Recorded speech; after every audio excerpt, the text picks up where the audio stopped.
Someday.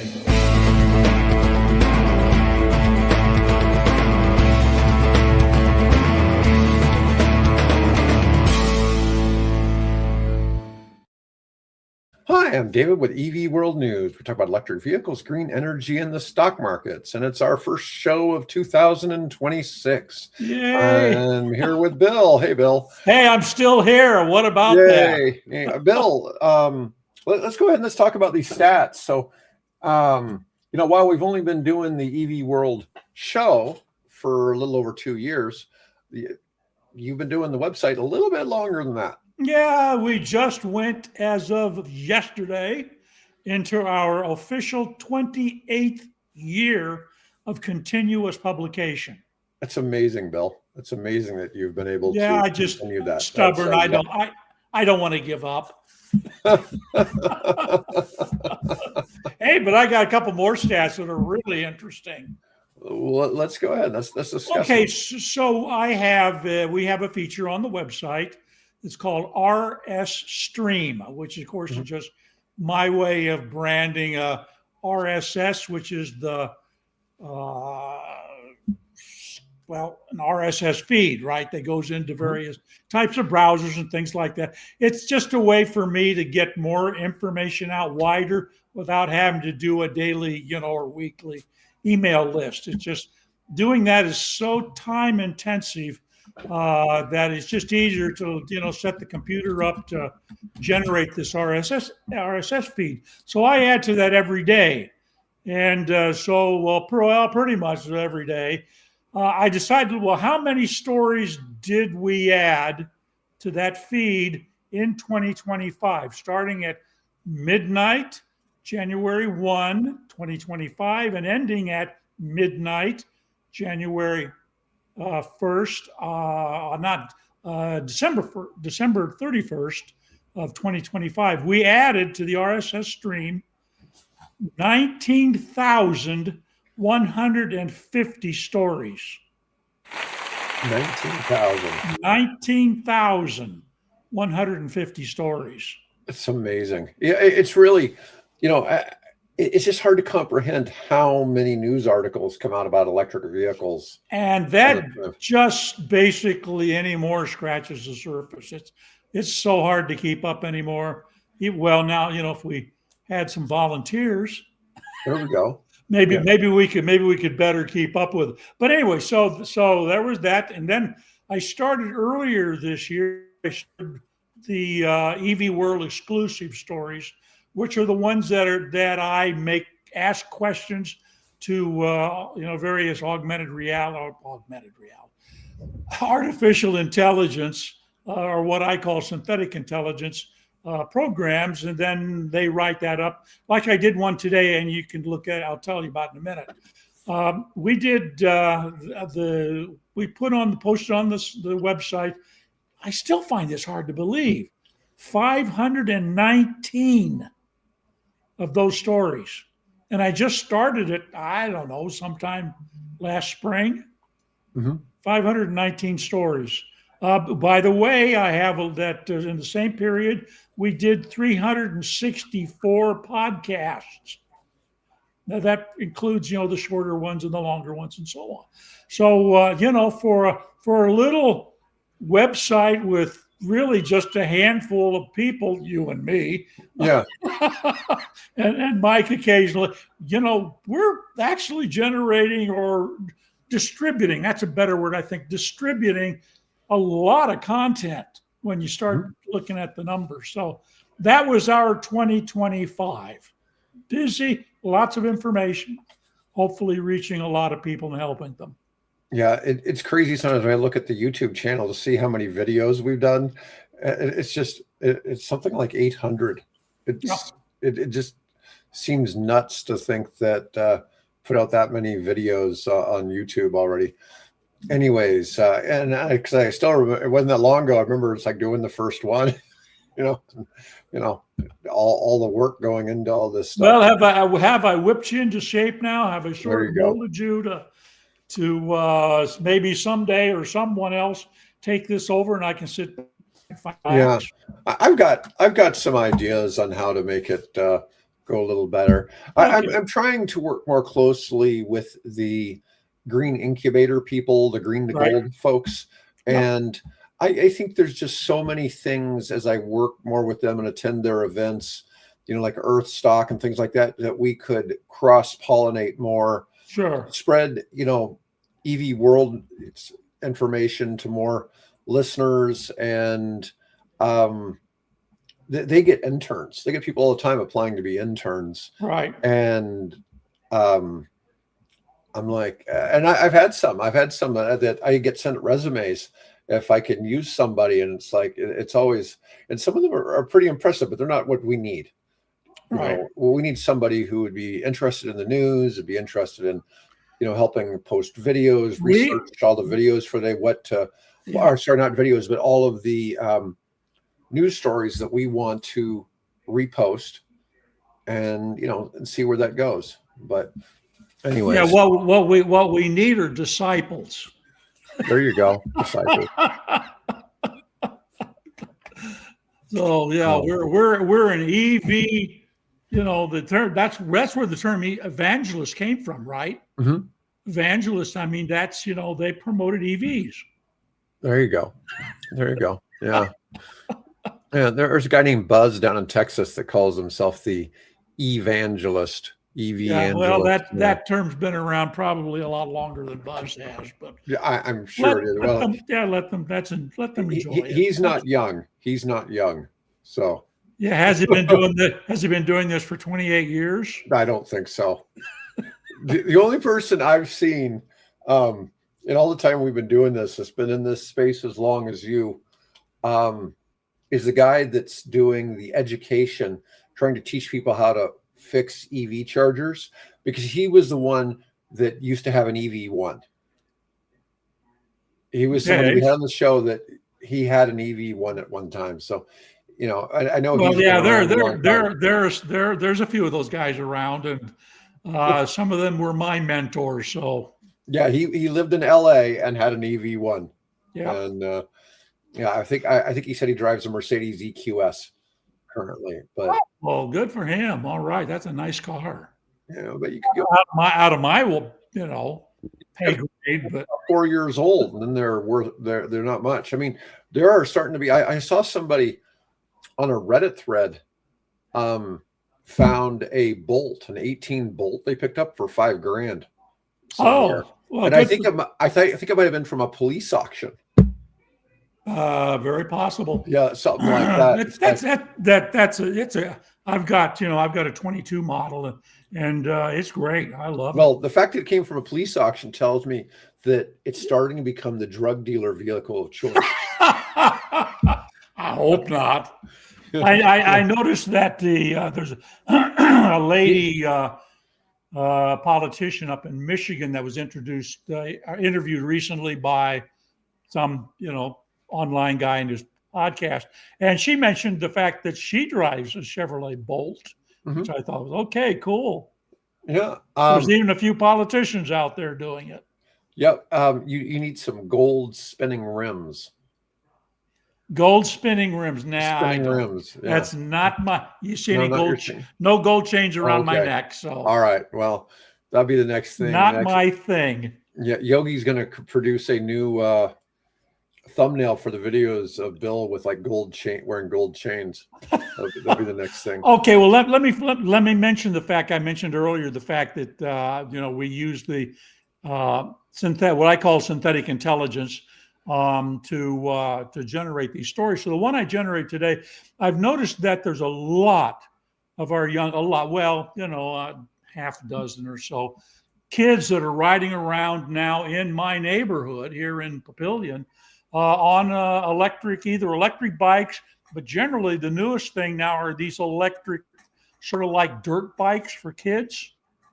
I don't see any pedals, so I'm not sure whether they actually fall within the three classes. They may be outside that, but that's immaterial. So what I did is I was walking this week earlier, and I get back from my walk. There are three. By the time I got to the house, one had already left, but there were two e-bikes sitting in front of my driveway, and with two young kids. one of them, a young lady, they're all helmeted up and things. She's got, looks like about a 3-year-old, her sister or something sitting in front of her. And I thought, I'm going to take a picture. So I took a picture of them. And, but seeing these kids running around on these things and in the streets and on the walkways and things like that, I thought, I'm a little concerned about the safety of those kids, and also I'm just concerned about what their parents bought them, so that we don't have some of the things that have happened over the last couple of years with these things catching fire, right? So I had the synthetic intelligence write an article for me, and I have this photo, and I thought, you know what? I don't really want to use the photograph of these kids. Now, 2 of them, all you see is their eyes because they've got the full. But the little 3-year-old is there, and she's beaming away. She cute as a bug in a rug. Pardon the old man expression. And so I said, well, rather than use that as my photograph, I'll use that as the basis of an illustration. So I told in this case, Copilot, take this image and make a Manje image out of it, right? With the big, wide, blue-eyed kids and things. It did a great job. So if you go to EV World and you scroll down to the portion that says EV exclusive, EV World exclusive, you'll see that image that took those 3 kids in my driveway and made a Japanese style Manje illustration out of it, which I thought was kind of cool. Oh, good, you're gonna go over there. Yeah, there it is. Yep. Got the one there with her mouth open so she can catch some bugs. Right, exactly. Well, hey, we don't. First of all, it's winter, right? So you're not gonna get a lot of bugs. But the second is we have a real serious problem with not a lot of bugs anymore. So, but that's subject for another day. The lack of bugs.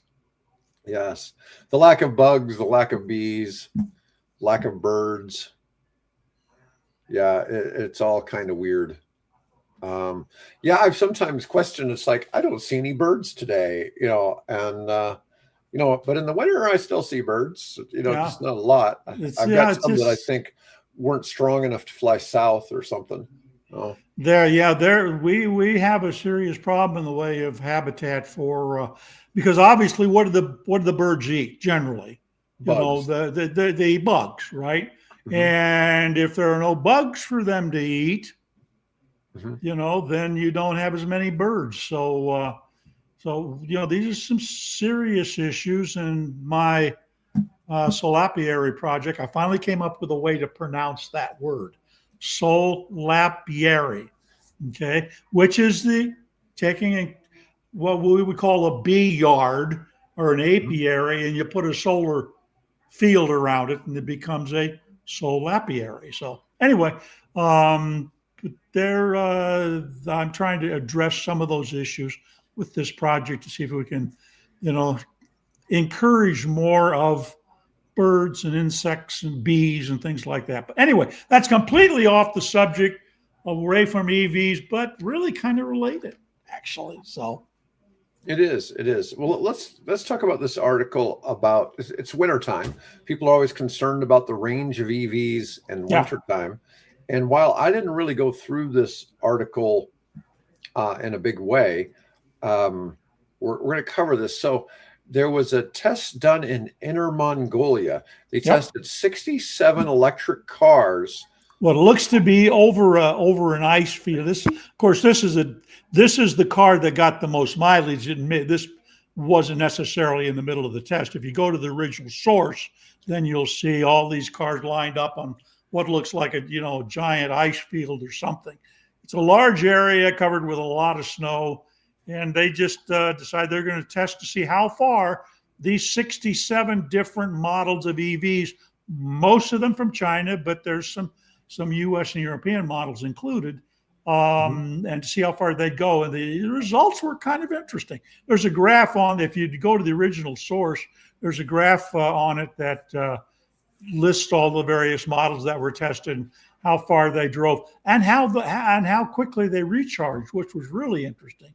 This particular one, which is the Jiping was it B7, something like P7, I think. P7. Yeah, it drove the furthest of all the cars and charged among the fastest, less than half an hour from 20 to 80% in really cold temperatures, everything from about 10 degrees below, I think they had on one. Minus 25. Yeah. 10 Celsius to 25 below Celsius. Yep. Yep. Although I wouldn't call 10 Celsius cold. Shoot, that's what? That's like 40 degrees. Oh, no, that's less than that. No. 10, 7, that'd be 39. That'd be 10 degrees Celsius would be 39 Fahrenheit. No, zero Celsius is freezing, which for us is 32 degrees. 2. Right. Okay. So 10 degrees Celsius. So 20 minus 20, I think is that minus 10 or minus 20 Fahrenheit is the same in Celsius. So these are all below zero tests. Oh, but some of it, maybe it is at minus 10. Yeah, minus 10 to minus 25. Yeah, right. My bad. The dash was in a weird place on the page. Yeah. Yeah, so that is about the same then. Yeah, that's pretty cold. Top performers lost 25 to 35% range, while the worst models lost over 50%. U.S. brands, mainly Tesla, placed in the upper middle tier. Let's see. Yeah, so if you go to the original source, you'll see that graph. So yeah, let me just see what I've got here. Yeah, should you just be below the summary? Actual range. Yeah, I'm looking at it. Okay. Xpeng was number 1. Yangwing U7 was number 2. Zeekr 001. Tesla Model 3 came in 4th. So they're saying this percentage of CLTC range. That's the Chinese version of our miles EPA per gallon range over here. Yeah. Okay, so they're saying the best one at, I guess this is at minus 25, had 54%. The Yangwing was at 52. The Tesla was only at 48%, so that's less than half. Yep. Wow, some of these. Now, they were also driving it on packed snow, looks like. So yeah, either that. I don't know if they've got, frozen lakes over there in Inner Mongolia. I have my doubts, but you never know. There might be. Yeah. Looking to see if they had any other. The only U.S. vehicle that I see in the list was the Model 3. So I don't see anything else in there. They had like MGs, my bad. BYDs. But you know what? The list I see doesn't show all 67 vehicles. It only shows about 25 of them. Oh, no, that shows the top 20. Yeah. So there obviously were some that weren't in there. Let me see. Efficiency was a big deal. They measured how many kilowatt hours of electricity a car used to travel 62 miles, which is basically 100 kilometers. Small light cars were the best. The BYD Seagull. Isn't that the one that's only like $10,000? Yeah, that's a Seagull. I think so. Yeah. Yeah. Used 23.5 kilowatts to go 100 kilometers. The BYD Seal 6 took third, and Geely took second. The Tesla Model Y, 34.9 per 100 versus 23 for the best one. Now, what I would like to know is what were the climate settings in the cars? Because I found out with my Volt, about 25% of my energy when I'm driving it now around here in relatively cold weather. About 25% of the energy is being used for the climate control system. So I'm wondering, did guys like Xiping, as they told their drivers, do not use any of the climate control systems in the car? Of course, they'd have to keep the windscreen defrosted and things like that, but don't turn on the heater, don't turn on this heated, which I love in my car, the heated steering wheel. This is the first car I've ever had with a heated steering wheel. It's great. The in-seat heaters, things like that. Or the people in Britain the people in Britain who did, tried to get that extreme range and they turned off everything and drove 25 miles per hour across the whole country. Oh yeah, yeah, and made it. Yeah. Yeah. Yeah. Obviously, there's some ways to stretch something. Somebody for Inside EVs that reviews cars, and he said that a certain car was the best EV he drove in 2025, Mm-hmm. and it's the Xiaomi X or YU7. Now that's the one that's supposed to looks a little bit like, all the Xiaomis look like Porsches. Yeah, exactly. They just they basically either borrowed or hired away designers or something that Yeah, Yeah. I mean this I car mean, looks it's specifically great like a looking Porsche car. Macan. Yeah, but it looks suspiciously like a Porsche Macan. Oh yeah, yeah. Anyways, it's a mid-size EV crossover made by Xiaomi, which is a cell phone maker. So we got a cell Uh-huh. phone maker who this guy says is the best. Well, car made. Foxconn's doing that now, and Apple unsuccessfully tried. Yeah. So It's about $35,000 for one of those. They had compared 200,000 to orders. compared to a Macon, which is how much? Oh, probably 80. Yeah. Yeah, but they're trying to compare it to the Model Y. But 200,000 orders in the first hour of it going on sale. That's a lot of orders. But that's the sister car to the one that Jim Farley from Ford liked so much. Yep. He brought back the Xiaomi SU7, which was the car that looks suspiciously like a Porsche Panamera. Let's see. I mean, it looks nice inside. I mean, it's nice all around. It's for $35,000. This is not really, what you'd expect. I mean, that's pretty sharp. They're nice looking. Let's see if there's any more pictures. Just not really.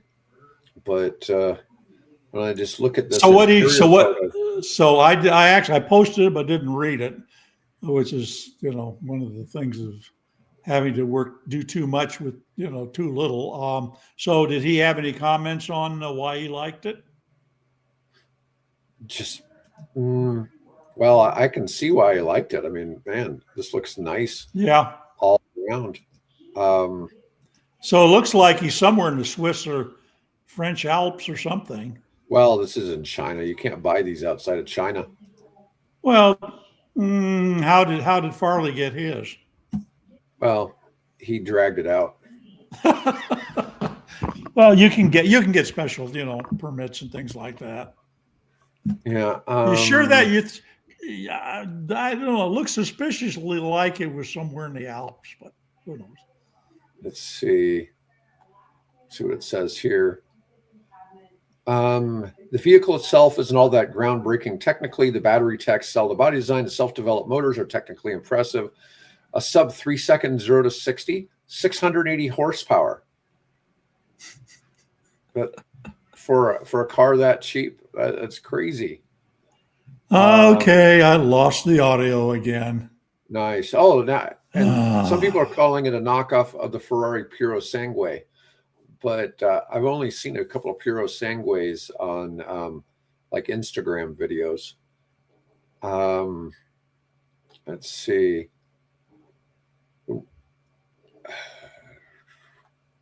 Whereas the Model Y's interior and form factor about the same as they ever been, the Spartan interior and stiff ride feel like a full generation behind what the YU7 is offering. Much better. So just saying it's better appointed, it's funner to drive, but you can't get it here in the States. So I guess it really doesn't matter, does it? It'd be 70,000 if you bought it here. Cabinet color a little bit better, and also I hear you, Bill. There we go. Bill exits out back in. Okay, let's see here. So let's talk about Norway.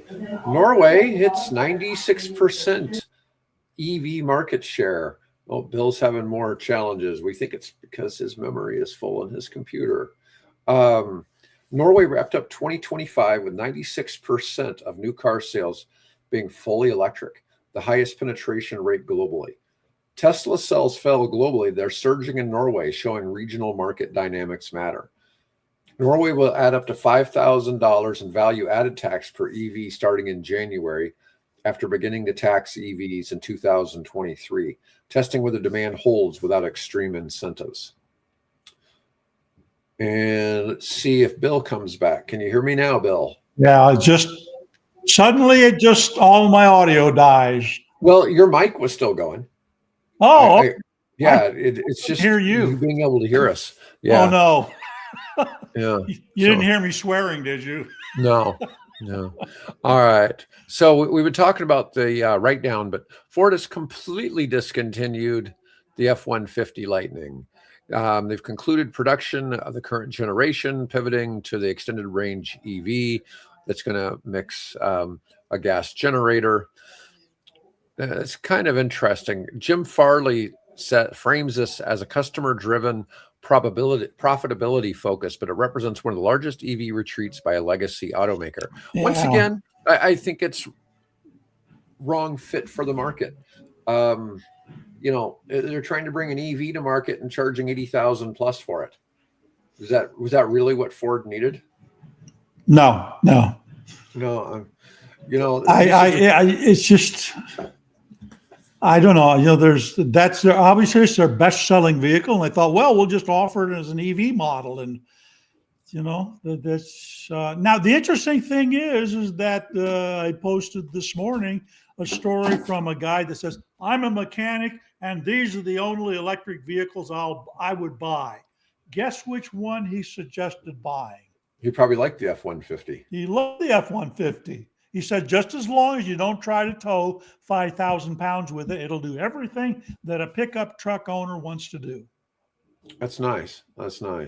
Well, but like I said, it came out as such an expensive vehicle. It worked for Tesla when they came out with the Model S, but it was really a limited, it still was limited sales with even that, right? Did Tesla really become profitable before the Model 3? Oh, no. It took a less expensive EV for them to make a difference there. And then we look at like this YU7 for $35,000. Even if you took the 100% tariff to bring it to the US, it'd be $70,000. That's still not terrible for that car.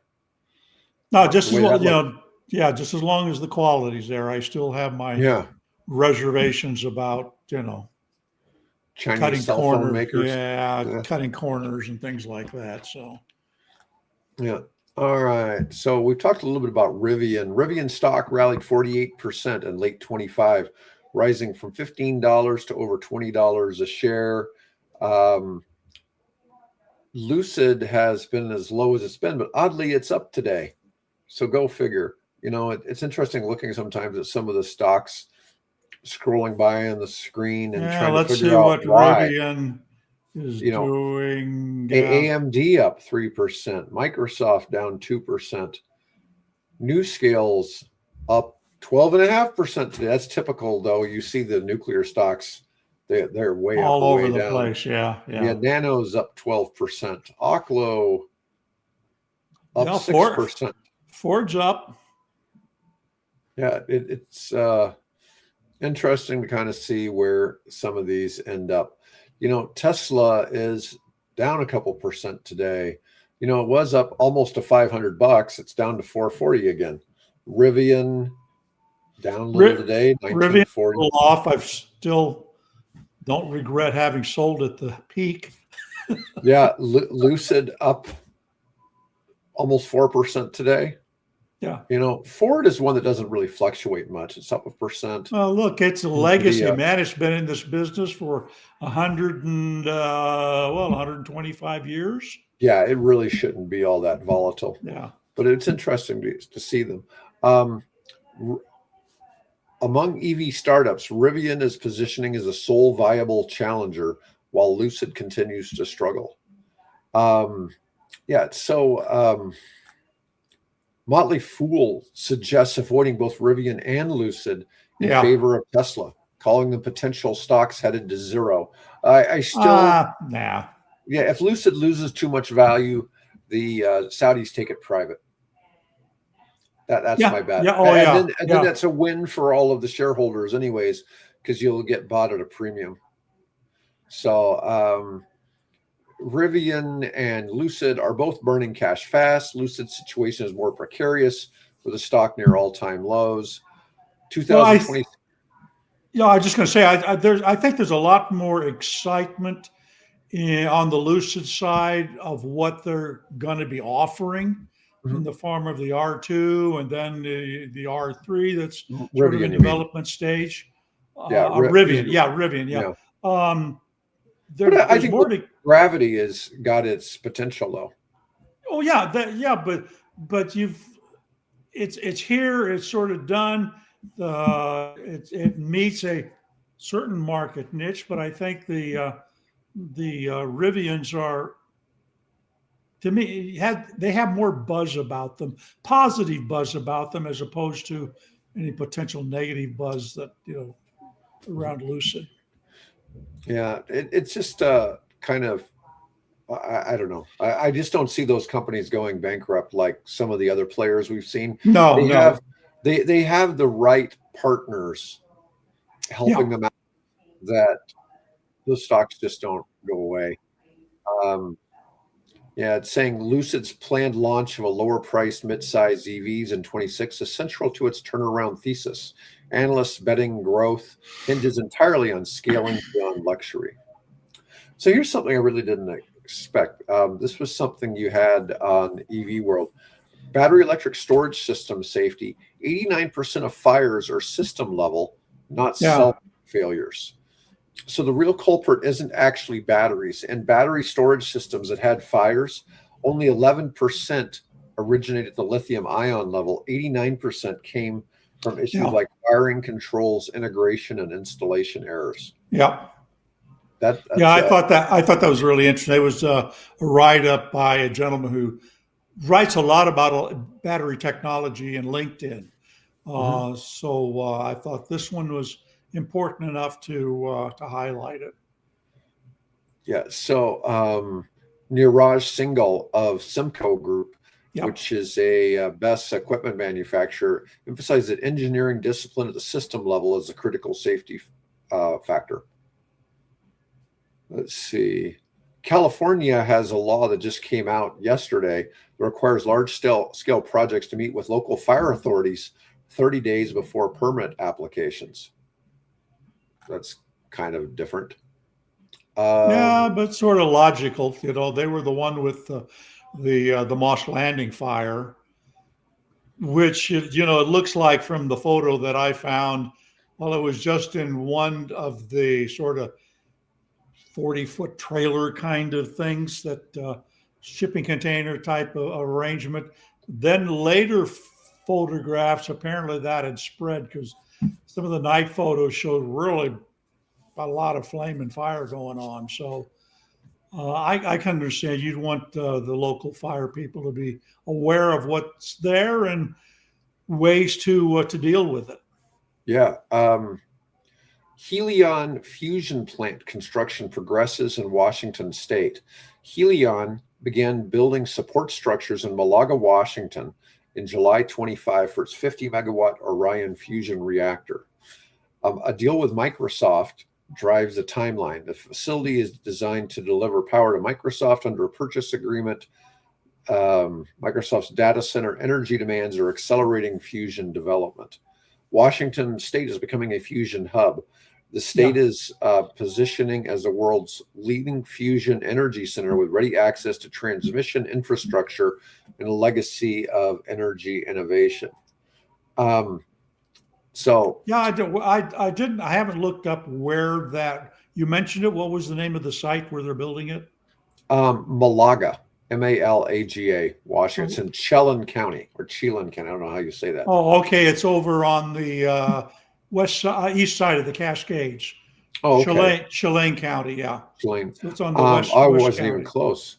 Yeah. So fusion's kind of an interesting deal. And I've talked about this a bunch of times. There's people starting to get some fusion stuff to work. There's some challenges with where is the tritium going to come from to power all these fusion reactors. Can they actually the moon? Isn't it coming from the moon? No. No, but that's a good thought. Maybe we find some on an asteroid.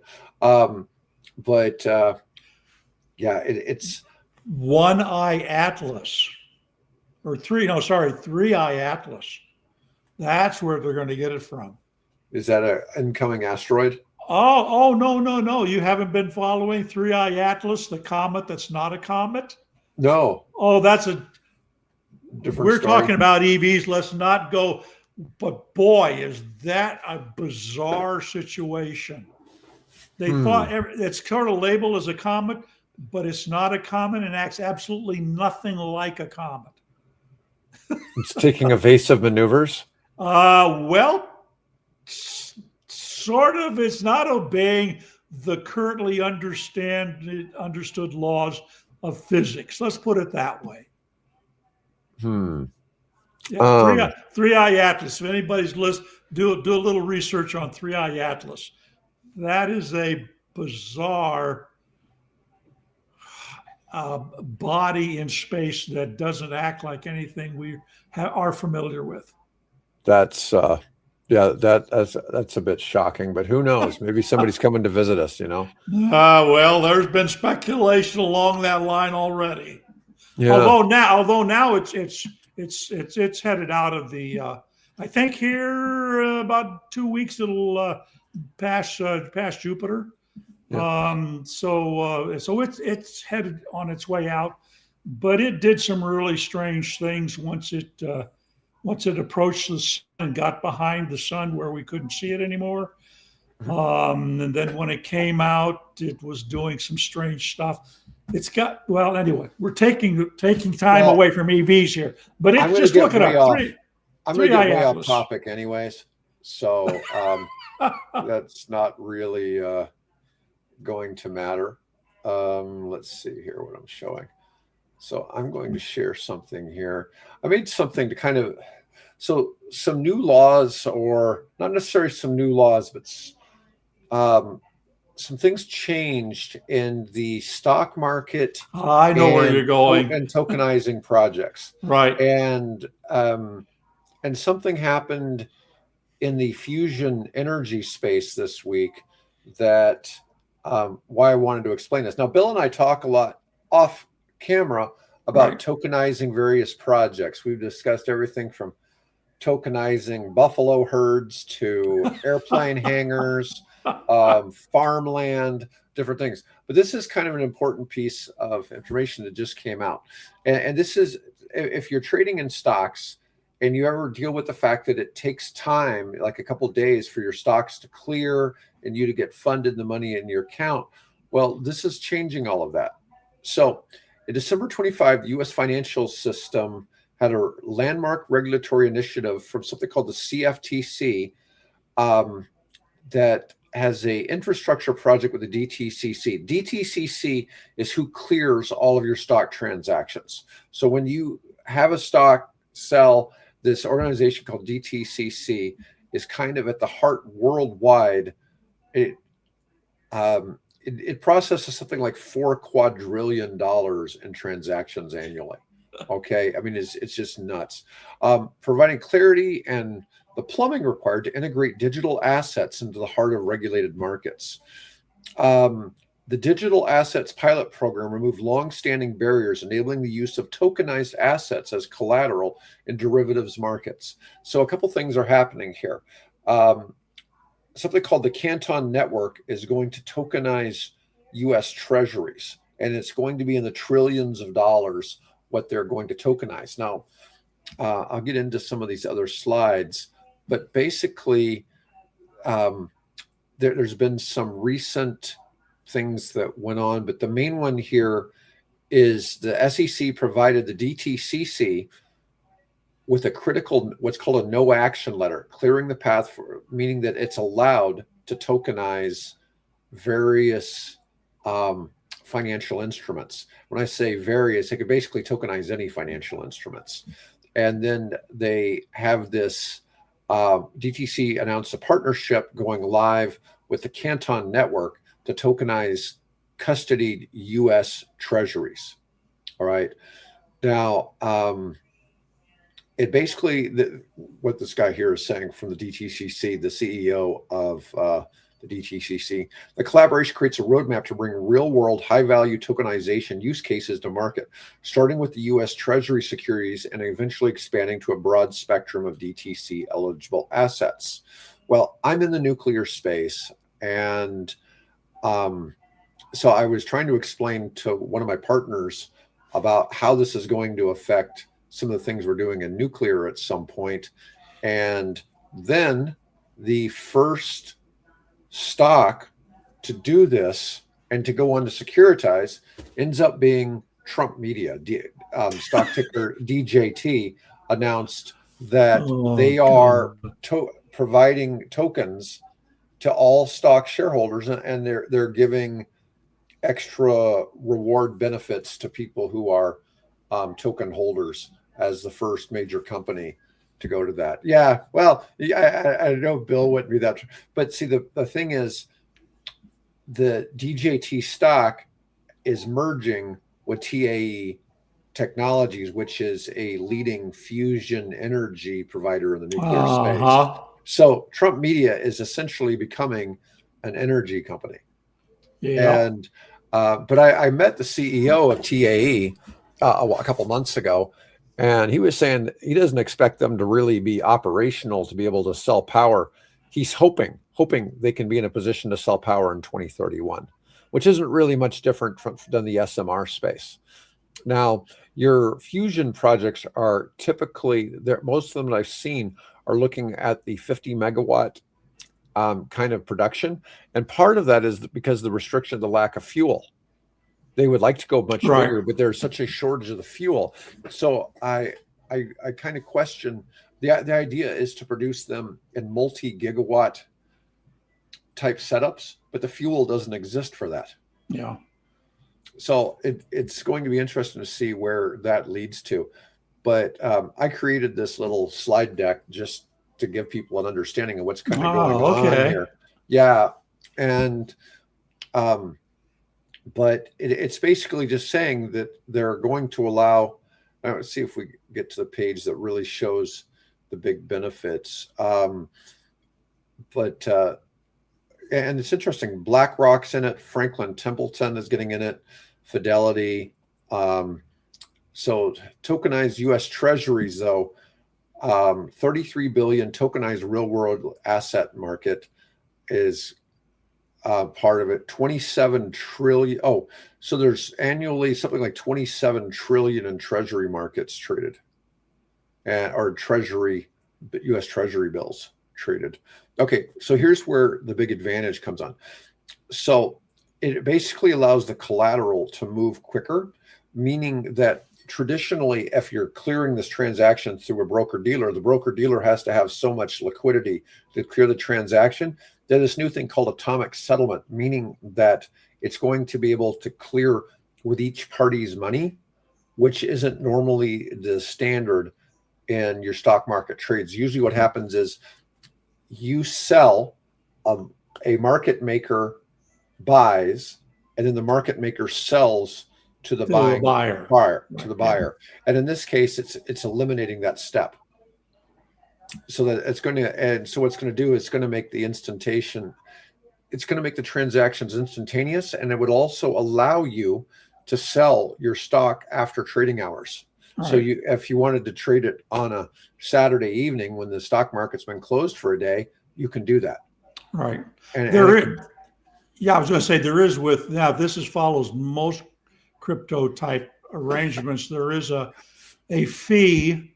So it is, that takes place, and there is a slot that you have to get into the blockchain to have all of this happen. So, so it generally is instantaneous in that, it can be milliseconds, or it could be, an hour or so, depending on where you end up in the slot. on the chain to have the transaction take place. Yeah, and it's also going to allow fractional ownership of shares. You and I have discussed the idea of fractionally owning like a Berkshire Class A. Yeah. Come on. Now, hey, Warren, you're retired. You're sitting back. You're taking it easy. You don't have the pressures in the office. How about you and I and Dave get together and talk about fractionalizing A shares? There you go. It really is a reasonable idea. We're all three here in Omaha, right? Yeah. But anyways, yeah. So I'm just saying it's important that this has happened. It's not going to affect most people, obviously, in certain spaces, though. If you're trying to clear your stock and you have it and it's available as a token, it's going to be able to be cleared instantaneously. But anyways, I wanted to bring that up because I had seen that in the news, and I thought it was the fact that the DJT stock jumped right out and became the first one to offer this was I thought pretty unique. That's a positive sign. In fact, yeah, and it's in the energy space, so I thought that was real interesting, just kind of see. Yeah, I saw an article that is projecting that rather than Bitcoin being the crypto of the future, that Ethereum would be the one that jumps out and has significant growth potential. So none of which I own. I think I own like a fraction of Bitcoin, and that's it. Mm-hmm. Right. So, no, I'm with you. Ethereum is expensive to trade. When you move Ethereum, it's the one that has the high gas costs. That's because of the high gas cost, yeah. Gas, by the way, is what we're talking about. If you trade a stock, you're going to pay a broker a fee, right? In theory.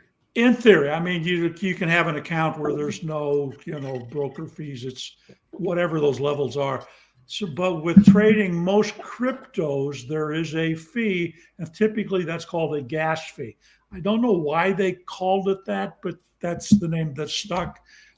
So that's could be just fractions of a fraction of a penny, or it could be a more significant amount of money. And in Ethereum's case, so a lot of that has to do with the processing time and the amount of the where you fall in the slot of doing the transaction. So, if I understand correctly. Yes. This year, 15 nuclear reactors are expected to come online. So for the past few years, we've only had reactors going offline. This will be the first year that we've had a net increase in nuclear energy. 15 are supposed to come online worldwide. That obviously, it's not most. That's not the United States. No, most of those are China. Yeah. China is driving much of the growth. The U.S. is also planning on $80 billion nuclear initiative, the largest program since the 1970s.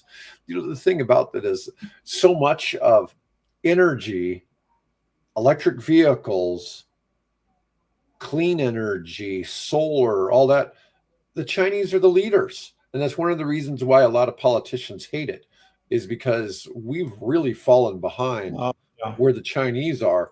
And there's a couple articles I posted that basically say that too. So yeah, and I think that's why a lot of politicians give the hate to some industries, is simply because we've fallen so far behind in these spaces. Interesting. There is. Let me see if I remember correctly. The head of Toyota says that if we connected all of the electric cars, I don't know whether it's currently or in the near future, whatever his reference was there, that would generate the equivalent of, I think it was 40 nuclear power plants. Wow. Yeah, I thought so too. I guess it depends. When I think of different types of nuclear power plants, so the stuff that I'm working on is typically in the 10 to 100 megawatt range. Although I'm getting a lot of requests for 75 to 200 megawatts. Okay, but that you would accomplish that with multiple small modular reactors. You wouldn't have one big reactor, you'd have multiple small ones. But when you think of a cooling tower type old style reactor, those are typically, each cooling tower probably represents 1 gigawatt. And that's enough energy for, if you have a low power area, small homes, all that, it could potentially power 1 million homes. Okay. And in China, they say that a gigawatt will do 4 million homes. Oh, yeah. Because they don't use as much electricity as Americans do. But I actually question, it's supposed to be 1,000 homes per megawatt for easy math. But in the US, I think you're lucky to get 500 because we use a lot of juice compared to other countries. And our cost of electricity is lower than other countries. And we take electricity for granted here. Yeah, kind of like, we kind of treat it like running tap water. Yeah, like it's unlimited and you can't just run water all the time. Let's see here. We didn't get to talking about the Renault EV range deal. So Renault set a prototype deal.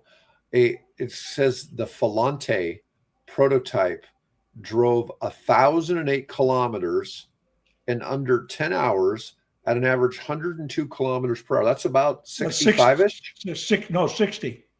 60? Yeah. Okay. 62, right there, 63.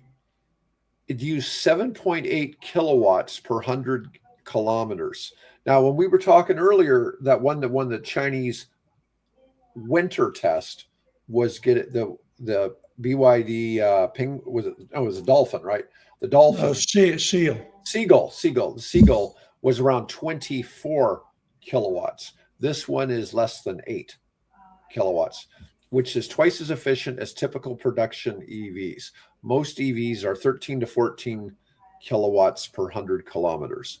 Demonstrates what's possible with extreme aerodynamics and efficient powertrains. Let's see if we got a. Oh, yeah. There's a bunch of photographs. It's different. Think of the old. Was it Oldhausen, the old Indy race cars? Yeah, kind of like that. Yeah, that's okay. So this is a little bit of an extreme model here. Might as well just put them on a bicycle. You know. No, well, I don't know. This is probably more aerodynamic than a bicycle. Oh, that's possible. Yeah. Sets it, but it's still. Again, go click the where it says the abstract car buzz. There you go. Let me see. Give me a second to reload that.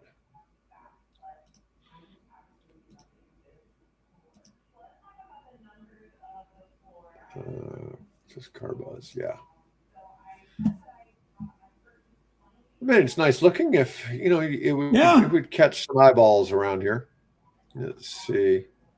Well, I don't think it would legally qualify as an automobile on most of our roads here. So probably not. It doesn't look like that big of a vehicle when you compare it to the humans, but it's got a cool look to it. Oh yeah. There's a reason it went that far. Yeah, that looks on a single efficient. charge. Yeah, I was going to say that. I thought maybe I'm just thinking of something like a little box, boxy small car, and here we got this super aerodynamic vehicle. Anyways, all right. Well, anyways, folks, I want to thank everybody for watching. That's all we got for today. Bill, you covered everything you wanted to cover, right? I got everything I wanted to cover. Yeah. Okay, good. All right. Well, anyways, Happy New Year, everyone. And we'll be back next Tuesday. Otherwise, everyone, have a great day. Well, I can't end the show. Apparently, my button doesn't work.